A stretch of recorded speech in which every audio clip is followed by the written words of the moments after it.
Bill, you've probably studied CEOs as closely as you studied economies. What lessons would you say about how a CEO should be interacting with the government and society to help take the risk out of the system?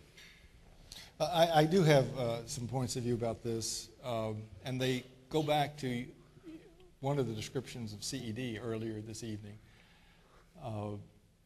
I often say that CED's guiding principle is what's good for America and economic development around the world is good for business. Yes, that's exactly right. And unfortunately, perhaps most dramatically exemplified by the U.S. Chamber of Commerce and the Business Roundtable, their guiding principle is what's good for business is good for everybody else. And that's just no longer true in our times. You saw in Joe's chart that the core of the expenditure problem of the U.S. is healthcare. And CED has been at the heart of the debate and the struggle to improve the healthcare situation in the U.S., both in terms of what it costs and how it's delivered to everybody. And we have had a momentous battle with the Business Roundtable, basically because our starting point is to try to increase the accessibility of healthcare to everybody and to reduce the cost of healthcare for everybody. And the Business Roundtable's objective has been to preserve the current healthcare system the way they have it today, because basically it favors them in a competitive battle with smaller businesses of one kind or another, and it doesn't help that human resource empires have now been built within all the large companies and in collaboration with the insurance companies, talk about a two-way street, that a lot of people have a strong incentive to preserve the status quo. And as Joe has said earlier, the status quo is not an option here.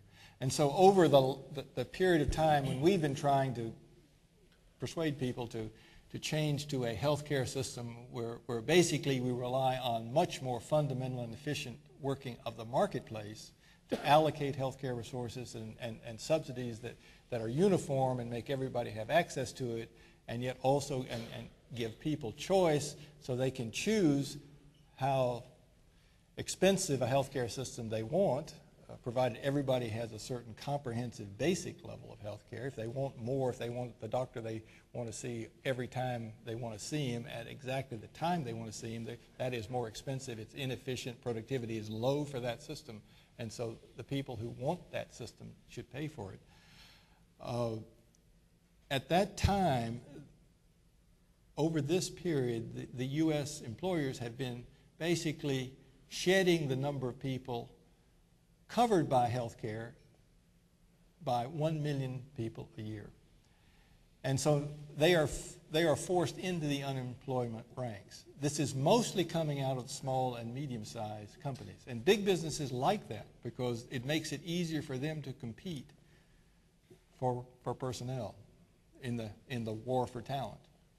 They can offer these health care things, whereas smaller businesses which don't have the large risk pools that big businesses have, and so the insurance companies charge more to insure those risk pools, and actuarially that makes sense if it's that small a risk pool. So our scheme was to take away that competitive advantage. It would take away that competitive and level the playing field between small, medium-sized businesses and big businesses by making a big market exchange system available to everybody in the country, where you could go and have the same choices that you get if you are in a big company today. And the Business Roundtable basically went into the White House and said, we don't want any change, and the White House said, okay, if you will agree to support whatever bill we come up with, or technically what they said, if you will agree not to oppose whatever bill comes out, we will make sure you're not touched by this bill. Now that deal is not in the interest of the country. It's not in the interest of business, and it is a mistake for the business leaders of this country to take such actions. And so when you ask about what they can do differently, It's actually take a longer term, more societal oriented point of view, because in the end, that's what's in the interest of business. Thank you.